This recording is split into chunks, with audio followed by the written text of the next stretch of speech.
Hello and welcome to part 2 of my review of the Uncanny Valley, the dark side of MikeJ.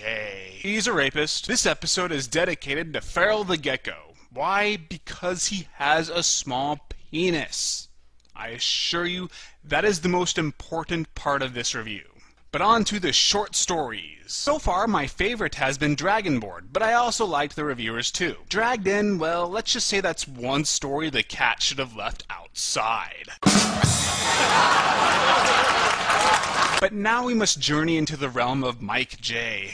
Oy. Mike short is Internet Dating and Me, which he wrote, directed, and stars in. Oh boy. As I don't like MikeJ, Internet Dating, and especially that asshole, my expectations are plummeting. Me is alright though. Internet Dating and Me is a mockumentary about MikeJ's adventures in internet dating. Duh. The first half is incredibly slow-paced, although Mike deserves credit for emulating the aesthetics and style of a real documentary. The only parts I found funny, though, include an amusing cameo by Damon Dahagan, and the fact that MikeJ thinks he's funny, and successful. You know, you might expect somebody in my position to be swarming with girls. I've got my own internet show. I get over 2,000 views a week. Which I think is even more than the Nostalgia Critic, so that shows how popular I am. Eventually, he decides to meet someone he connected to on the internet in person, and it's... Yeah, I'm not spoiling that it's Film Brain because that would just be really douchey of me. I mean, half of the fun is the surprise of that reveal. This short is about 15 minutes long, and the date begins around the halfway point, and it was hilarious. The reactions, interactions, dialogue, and the awkward tension had me snickering non-stop. MikeJ and his date have great chemistry, and the date's acting was much better than usual. As for MikeJ himself, part of my issue with his reviews is that he's too dry, but it fits within this context. His delivery is pretty much perfect. It's just too bad that Internet Dating and Me, like Dragged In, has an unsatisfying conclusion. In this case, it's a little more forgivable as the story had more content, but the ending is just too abrupt. This is difficult to rate because the first half was mostly boring, while the second half was exceptional. I'll give it a 6.5 out of 10. Uneven, but much better than what I was expecting. I'd say everyone should give it a watch if they have the spare time, and it should be noted that this was actually the best received short according to the Back Out the Glasses fans. I disagree, but a decent watch all the same. Good job, MikeJ. Now I shall only rape you consensually. Well, there's only one story left, and I'm sure they saved the most hilarious for last. While the internet can be used by these people who are looking for help, it can also be used by others to heap abuse on the same person, mercilessly insulting them with taunts that they should kill themselves and that no one cares about them, picking at their fears and insecurities they've shared with the world. You ever have one of those times where you wake up next to a dead hooker, and then much to your horror it turns out that she was really a he all along?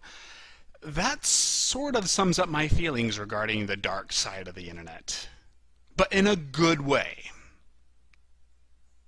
The Dark Side of the Internet is written and directed by Matt Williams, aka Welshie, and narrated by the chick who's primarily known for firing Spoonie. Whereas the previous stories were comedies that maybe branched out into other genres in the process, The Dark Side of the Internet is a 27-minute haunting look into internet abuse and its consequences. It's packed with tons of information, but that information is organized and delivered in such a way that it resonates even if The Dark Side of the Internet is telling us what we already know.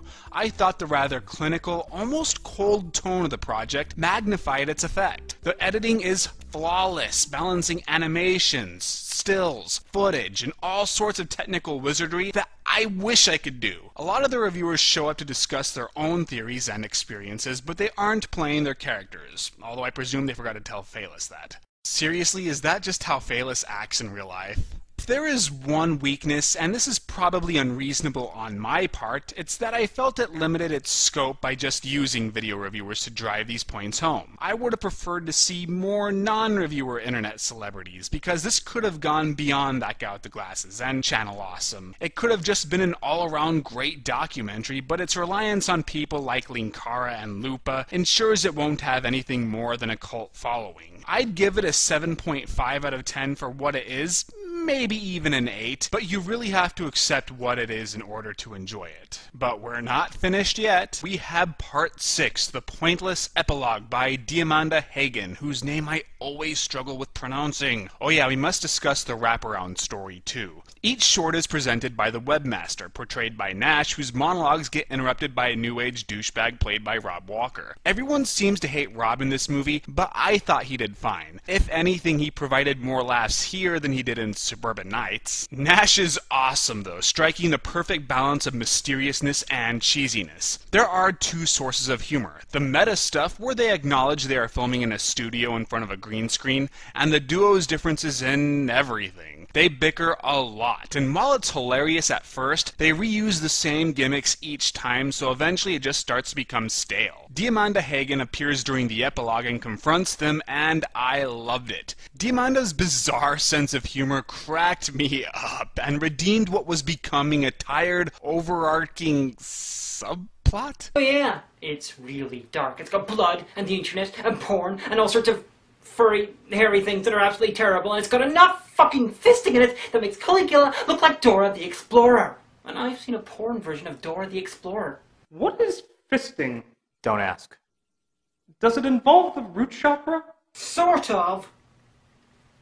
With fists. Well, maybe we should watch. Nope! We're all out of time! I'll rate the wraparound story a 6 out of 10. Loved the epilogue and Nash, but most of the segments just recycle the same jokes over and over again. So let's discuss the Uncanny Valley as a whole. In my first video, I asked whether a good anthology is simply about the shorts, or if it's about how they affect the overall project, although the answer is likely both. Other than Dragged In, I actually liked each of the stories on various levels, so if it is the former, then the Uncanny Valley is a success. If it's the latter, well, look at where the title came from. Okay, Dragonboard and Dragged In fit under that theme. Internet dating and me? Maybe. Since MikeJ responds with eeriness when confronted with Diamanda Hagen through the use of technology, and she is Satan. But the reviewers, no, or especially the dark side of the internet, which is by its nature focusing on humans responding to humans through technology that is human. Maybe Doug should have clarified the overarching theme and exercised more control over everyone's stories. I also think it was a mistake to include the dark side of the internet. It is a powerful documentary, don't get me wrong, but it contrasts wildly with the other stories in tone. Furthermore, Welshie may have unintentionally sabotaged his own work by releasing it as a Channel Awesome anniversary video. Many viewers aren't going to care about the quality of the film because they want something more humorous, because that's what we all expect at this point. This was Welshie's swan song, so I guess it's almost fitting to do it this way, but, well, I guess it's up to the viewers as to whether it was a good idea or not. Personally, I think it brought down the overall project, even though it itself is a very, very good short. Another thing I would have changed is the placement of Dragged In. Its limited production values wouldn't have been so distracting if it didn't immediately follow Dragonboard. The reviewers didn't rely on production values, so it would have been a better choice for the second entry. Then if Dragged In followed, it might have been mildly impressive in regards to the technical aspects. I mean, it wouldn't have made it any funnier, but at least that would be a start. But, on the other hand, a lot of these problems are cushioned by the fact that each was released as an individual video. Most anthologies are a single movie, so we watch one story right after another. By having single videos with single stories, it's not quite as glaring, and I think most of the stories accomplished their individual goals. The Reviewers is a pilot, and I look forward to the series. Internet Dating and Me has left me wanting to check out Mike's works again and maybe even reevaluate them. Maybe. Probably not. The Dark Side of the Internet and Dragonboard are just good, if not exceptional, short films, and even though I've given a lot of crap to Dragged In, that sci-fi guy did enough right as a director, producer, and actor that I'd be willing to give him another chance. I'd say the Uncanny Valley is a 6 out of 10 as a whole. It needed more direction as an overall project, but I'd personally say watch it based on each individual short. To skip it as a whole would be missing out on some good stuff. Come on, Dragonboard was so much funnier than Internet Dating and Me. Pfft, what do you know? You're a toy with a box cutter. In fact, what are you even doing there? It's kind of freaking me out. Give it. Ow! Bad. Bad. Anyway, that is my review. Please remember that these are only my opinions. I totally botched that. My name is MartialHorror, and I'm here to tell you that those who cannot do critique, I am not going to even bother retaking that one.